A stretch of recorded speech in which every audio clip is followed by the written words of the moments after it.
Welcome back to Money Matters and our discussion with Regina DeMeo about marriage, divorce, and your finances. All right, so we just talked a little bit about the prenup, and there's different aspects of that people should be considering before as they do this? Absolutely. To me, the most important thing is to talk about alimony. Right? It's uncommon to get somebody to completely waive alimony, but what you can do is at least set up limits. So, for example, unless the marriage lasts 5 years, then there's absolutely no alimony. And then if the marriage lasts more than 5 years, let's cap it. So, for example, someone could say, I'm not going to have to pay any more than $5,000 a month for each year that we were married. Okay.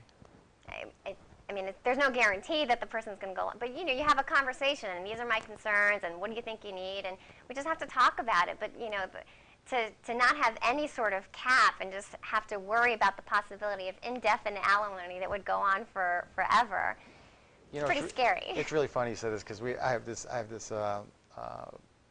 buddy of mine is trying to work out something with his partners, and that's one of the things they're trying to work out. Hey, at the end of this period of time, is there a cap on how much they make when they sell the business? And it's the same thing. It's it's a business, and at some point you're like, you don't mind if there's a fraction if something happens, but you want to have a cap so it's not too much. Is that right? Absolutely. It is a partnership. You're creating a partnership. You each have different things that you're contributing, but at the end of the day, if it doesn't work out, you need to be able to figure out how it's all going to get divided.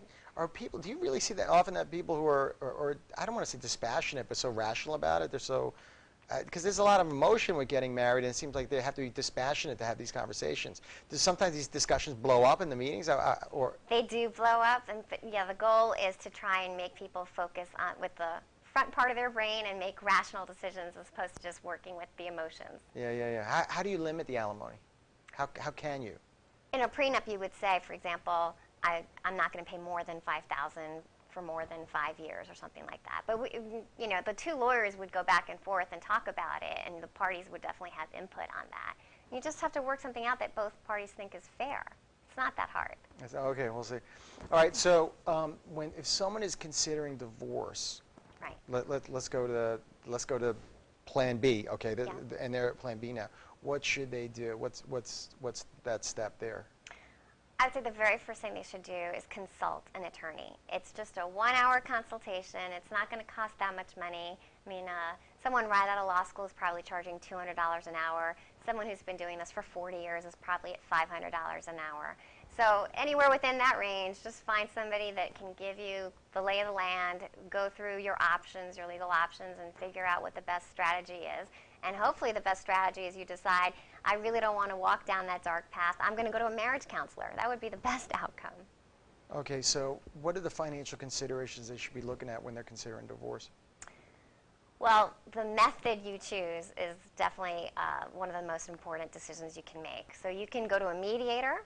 If things really aren't working out, but you're able to sit in the same room and sort of talk about your own concerns and your goals, then they could split the cost of a mediator and go through a couple of sessions and work out all of their issues. I mean, you're working out alimony, child support, custody, and property division. If they don't feel comfortable, or if there's any sort of past domestic violence, then you probably can't go to a mediator, and you're going to need to either hire an attorney to negotiate or litigate on your behalf, or try the collaborative approach, which is the new approach that I lecture about. All right, well, let's talk about that. How does the collaborative approach work?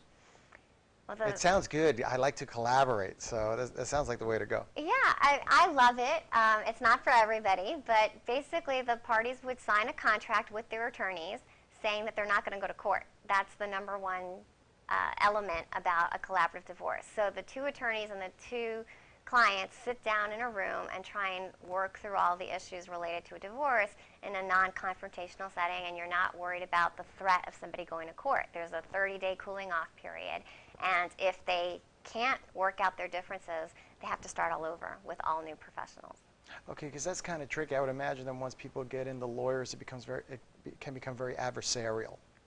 Is that?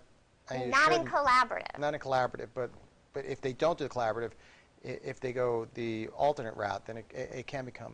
Oh, right, because then the attorneys are doing all the posturing, and they're basically advocating on their client's behalf, and they're acting as a mouthpiece, but the two most interested parties are not communicating at all whatsoever. So there are all these letters that are flying back and forth and phone calls being made that the clients aren't even aware of, And at the end of the day, those bills could range from $3,000 on the low end to $300,000.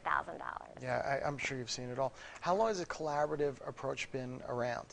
It actually started 20 years ago, and it's picked up in momentum most recently in the last 5 years around here. But yeah, they have this other approach, which is a team collaborative approach that allows the divorce coaches, which are mental health professionals, to work with the clients on the emotional side and the parenting piece, which then leaves the attorneys with the clients to just focus on the finances. So I would imagine with the kids involved, then it could get kind of crazy, especially with the finances. Who's going to take care of what? Who's going to take care of the Christmas? Who's going to take care of the education? Do you see a lot of problems running that from there? I see problems emotionally for people dealing with this, but not from our point of view. For the professionals, we see this all the time, right? And then the process is the same regardless of which way you choose to get divorced. You have to gather all the relevant information. You have to come up with options for a solution and hopefully help the parties work out a mutually agreeable resolution. What are the main reasons someone would want to go through a collaborative approach? It sounds like it would be easier and maybe cheaper. Are there other reasons that make sense, or keep things confidential? Yeah, well, we all have to keep things confidential within the team, whereas if you went to court and filed something, it's all part of the public record. So a lot of my clients are choosing collaborative because they want to keep their, especially finances, off of the public records. And if they're able to see that they're going to have to work with this person for a really long time, like if you have a 7-year-old, you've got quite a long time to work together, so they want to preserve goodwill. They'll probably choose collaborative over litigation. I mean, if you sue somebody, the chances of that person being nice to you at the end of the day are not too great. It's hard. I mean, there's a lot of anger and resentment and bitterness, I would imagine. And people make allegations that are nasty, and it's not a good approach to take if you want to have an ongoing relationship with your former spouse. No, yeah, my first marriage went whoop like that, so I know it's tough. It's a tough situation. I mean, if you don't have any kids, it's a little bit easier, but it's nice to be able to try to work things out if you can. Oh, absolutely, and I mean, it saves a ton of money. I mean, we're not taking depositions, we're not issuing subpoenas. We're just saying, here's the information I want, please bring it to the next meeting. We sit down in a couple of meetings and hopefully work things out. The results are really not that much different from what they would be in court. It's just the way that people get there that's completely different. Well, why wouldn't people just choose that? Why would they go any other way? I mean, why would they go through regular adversary? Because they can't collaborate, or it's not coming together, or it's too ugly, the situation, or it seems like it makes sense, at least financially. Right.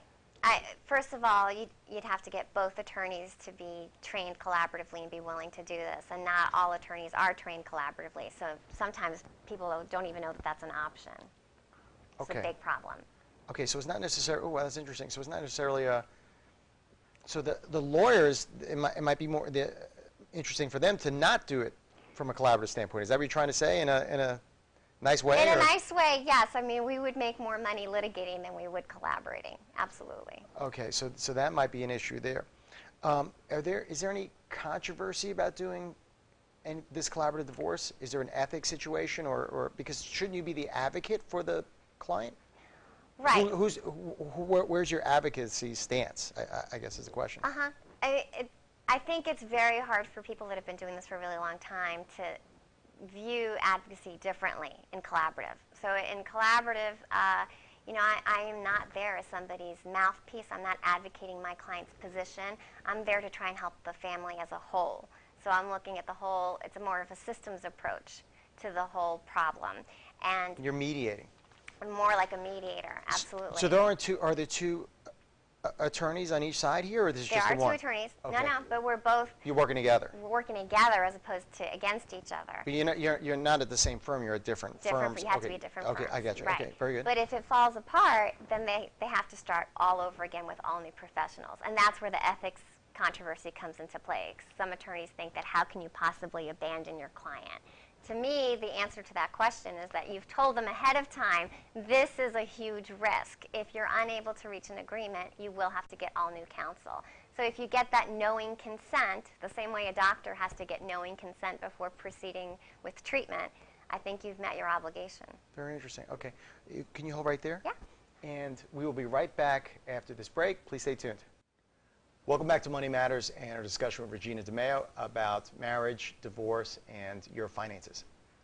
So this collaborative process sounds like a great solution. It is for those that can work together and sign that agreement to maintain confidentiality and maintain the status quo. That's a big thing. I forgot to mention that. In litigation, people do all sorts of crazy stuff. They raid bank accounts, they move out without telling the other spouse when someone's on vacation and you come back and the house is totally empty. It's very shocking the things that can happen.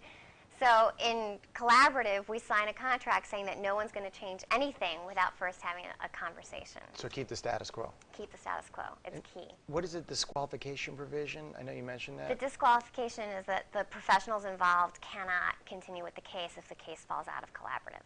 But the chance of that happening are slim. It's a 15% chance that the case would not settle collaboratively. Why is that important? Why would you want that disclosure? I guess if you went through all this with your attorneys, you want to keep the ball rolling, but I guess... Right. I mean, to have to start over is a daunting process for the clients, but that's the incentive that I think keeps them in the process.